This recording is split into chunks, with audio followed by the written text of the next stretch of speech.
Hello বন্ধুরা, আমি গার্গী। তোমরা কীরকম আছো বন্ধুরা? তোমাদের আশীর্বাদে আমি ভালো আছি। আমি আজকে একটা ছোট্ট ব্লগ নিয়ে তোমাদের সামনে চলে এলাম। তোমাদের একটু আমার ছাদ বাগানে বিভিন্ন গাছের সঙ্গে একটু পরিচয় করাচ্ছি। এটা হচ্ছে বন্ধুরা লঙ্কা গাছ। লঙ্কা গাছে ছোট্ট ছোট্ট কুঁড়ি এসছে। আর এটা হচ্ছে সবেদা গাছ। এই সবেদাটাই সবথেকে বড় হয়েছে, আর বাদবাকি প্রচুর সবেদা, ছোটো ছোটো সবেদা হয়েছে। আমি বুঝতে পারছি না যে সবেদা গাছে আবার দুই একটা পোকাও হয়েছে। কি পোকার জন্য কি ওষুধ স্প্রে করব সেটাই ভাবছি। খুব ছোট্ট ছোট্ট, আর কালকে বৃষ্টির জন্য গাছের গোড়ায় খুব জল হয়ে গেছে। দুদিন জল না দিলেও হবে। আর এটা হচ্ছে স্ট্রবেরি গাছ আমার ছাদ বাগানের, তোমাদের সঙ্গে একটু শেয়ার করছি। এটা আর একটা স্ট্রবেরি গাছ এখনও বেঁচে আছে, বেঁচে আছে। গাছগুলোকে রেখে দিয়েছি যাতে আগামী বছর আর কিনতে না হয়। আর এটা হচ্ছে মালবেরি বন্ধুরা, প্রচুর মালবেরি ফল হয়েছে। আমি জানি না এটাকে আবার অনেকে তুত ফলও বলে। এটা তুত ফল কিনা আমার জানা নেই। এই গাছটা প্রচুর পরিমাণে খেতে পারে। এই ফলগুলো হয়েছিল, সেগুলোকে আমি তুলে নিয়েছি। আবার মালবেরি আসতে শুরু করেছে। খুব সুন্দর টক মিষ্টি ফলটা খেতে, ভীষণ উপকারী ফল। এটা খাওয়াটা খুব ভালো। প্রচুর হয়েছে এবারে মালবেরি ফল। মালবেরি ফলগুলো সব লাল লাল হয়ে গেলে তখন গাছ থেকে ছিঁড়তে হয় এই ফলগুলো।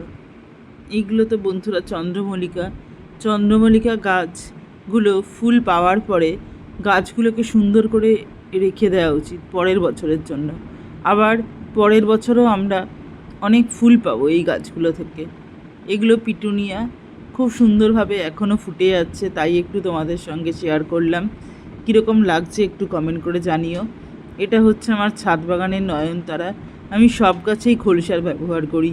দুদিন বৃষ্টি হওয়ার জন্য খোল সারটা ভিজিয়ে রেখেছি, দিতে পারছি না, মাটিটা খুব ভেজা। এটা হচ্ছে বন্ধুরা নয়নতারা ফুল।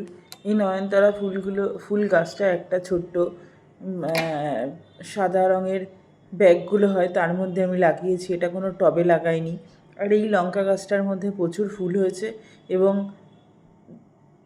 গাঁদা গাছের যে ফুলগুলো হয়েছিল সেখান থেকে কোনো বীজ এই লঙ্কা গাছের মধ্যে পড়ে আবার একটা গাঁদা গাছ বেরিয়েছে। খুব সুন্দর হয়েছে লঙ্কা চারাগুলো।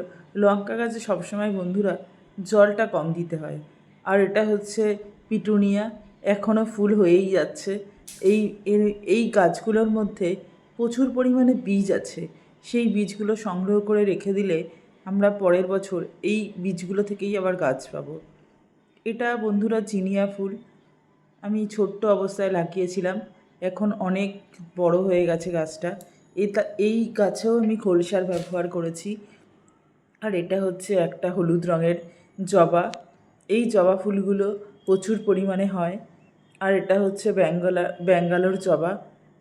ব্যাঙ্গালোর না, এটা পুনে ভ্যারাইটির একটা জবা। ভিডিওটা কীরকম লাগলো আমাকে একটু কমেন্ট করে জানিও। এটাও হচ্ছে এক ধরনের জবা, এটাও প্রচুর পরিমাণে হয়। এই গাছটাতে প্রচণ্ড কড়ি ভর্তি। আর এখন তো প্রচুর দেখা যাচ্ছে বেলি ফুল, অনেকে আবার এটাকে জুঁই ফুলও বলে। ভিডিওটা কীরকম লাগলো একটু কমেন্ট করে জানিও। আমি সব গাছেই খোল সার ব্যবহার করি, আর মাঝে মাঝে টিএপি দিই, আবার সুফলাও ব্যবহার করি। তোমরা কে কোথা থেকে ভিডিওটা দেখছো একটু কমেন্ট করে জানিও। সবাইকে অসংখ্য ধন্যবাদ আমার পাশের থেকে ভিডিওটা দেখার জন্য। নমস্কার, এখানেই শেষ করলাম।